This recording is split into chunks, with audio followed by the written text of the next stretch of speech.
La primera historia que te voy a contar va a ser El gato de Bastet.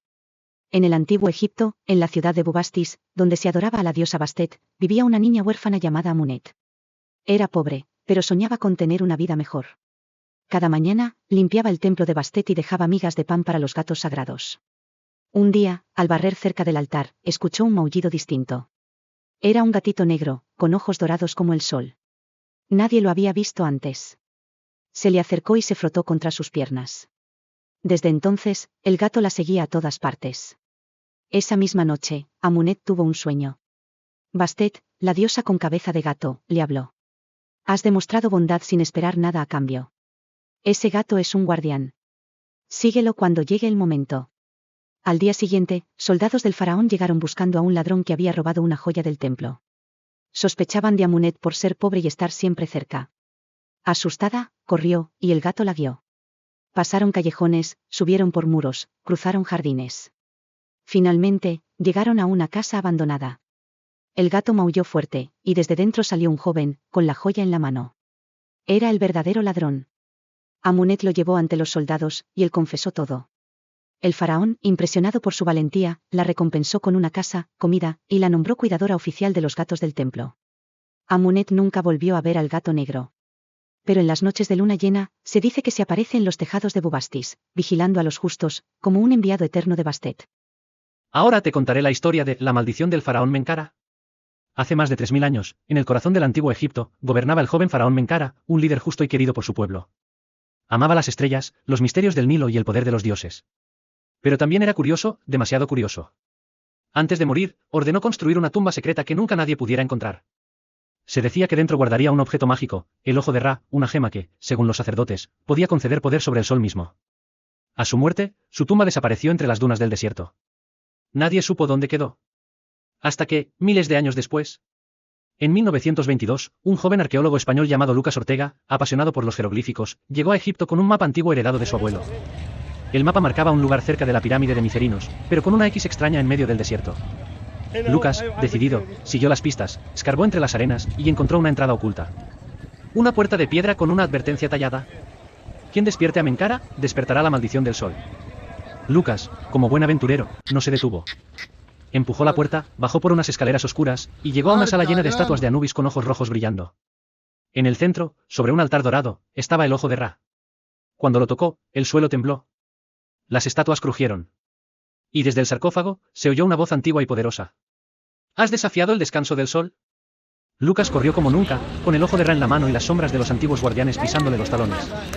Logró salir justo antes de que la entrada se sellara de nuevo, atrapando dentro el espíritu de Mencara. Desde ese día, el sol en Egipto pareció más brillante. Algunas noches, el ojo de Ra brillaba en su mochila, como si aún llevara dentro un pedazo del antiguo poder. Lucas nunca volvió a usarlo. Pero a veces, al atardecer, cuando el sol se oculta tras las pirámides, algunos turistas aseguran ver la sombra de un joven faraón, caminando por el desierto, buscando recuperar su gema perdida. Y por último te contaré el relato de El escriba y el pergamino perdido. Hace miles de años, en la ciudad de Tebas, vivía un joven llamado Nefer, aprendiz de escriba. Era inteligente y ágil con el cálamo, pero tenía un gran defecto, era curioso hasta el peligro. Un día, mientras ordenaba los archivos del templo, encontró un pergamino escondido en una pared falsa. Estaba sellado con el símbolo de Tot, dios de la sabiduría. En letras antiguas, decía: el que lea este texto deberá resolver los 3 secretos del conocimiento, o perder su alma en el intento. Nefer, incapaz de resistirse, rompió el sello y leyó en voz alta. En ese instante, el mundo cambió, ya no estaba en el archivo del templo, sino en una sala dorada, infinita, sin puertas. Una voz resonó. Nefer, escriba de Tebas, ¿quieres el conocimiento de los dioses? Demuestra que lo mereces. Frente a él apareció el primer secreto, un jeroglífico incompleto. Tenía que completarlo para que significara, la verdad nace del silencio. Pensó. Recordó las enseñanzas de su maestro. Dibujó el símbolo del oído, luego el del corazón, y al final, el jeroglífico se iluminó. El segundo secreto era un acertijo. Si lo nombras, desaparece. Si lo ignoras, crece, ¿qué es? Nefer lo supo de inmediato. El miedo, dijo. Y otra puerta se abrió. El tercer secreto fue el más difícil. Apareció un espejo.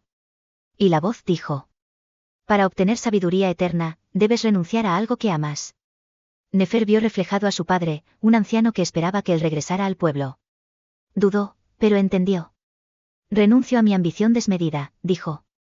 El conocimiento no sirve si me aleja de quienes amo. En ese instante, despertó en el templo. El pergamino había desaparecido. Desde ese día, Nefer se convirtió en el escriba más sabio de Egipto, pero nunca volvió a abrir un sello sin pensar primero en lo que podría perder. Y en las noches tranquilas de Tebas, los más viejos decían que el dios Tot lo había elegido, porque supo que el verdadero sabio no es quien lo sabe todo, sino quien sabe cuándo dejar de buscar. Ahora ya sí de verdad la última historia titulada El espejo de Anubis. En la ciudad de Saqqara, vivía un anciano escultor llamado Bek, famoso por crear estatuas para las tumbas de los nobles. Pero un día, un sacerdote misterioso le encargó algo diferente, un espejo, pero no uno común. Tenía que tallar un marco con el rostro del dios Anubis, y el cristal debía venir del lago sagrado de Karnak. El que se mire en este espejo, dijo el sacerdote, verá su alma, y no todos están listos para verla. Intrigado, Bek aceptó. Trabajó durante semanas. Cuando lo terminó, el sacerdote nunca volvió. El espejo quedó guardado en su taller, cubierto con una tela negra. Un día, Bek no pudo más con la curiosidad. Se sentó frente al espejo, quitó la tela, y vio algo horrible, no su reflejo, sino a sí mismo de niño, llorando solo en un rincón. Luego, se vio robando una herramienta a su maestro. Luego engañando a su esposa. Luego rechazando a su hijo por querer ser músico en vez de escultor. Bek cayó de rodillas. El espejo le mostraba sus errores. Sus sombras.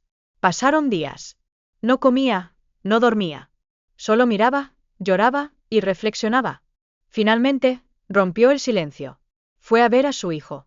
Lo abrazó sin decir palabra. Regaló herramientas a jóvenes aprendices. Donó su mejor estatua al templo. Y al volver al taller, el espejo ya no mostraba imágenes, solo su rostro. Tranquilo. En paz. A la mañana siguiente, Bek fue hallado sin vida, sentado frente al espejo, sonriendo. Desde entonces, se dice que ese espejo sigue en alguna parte.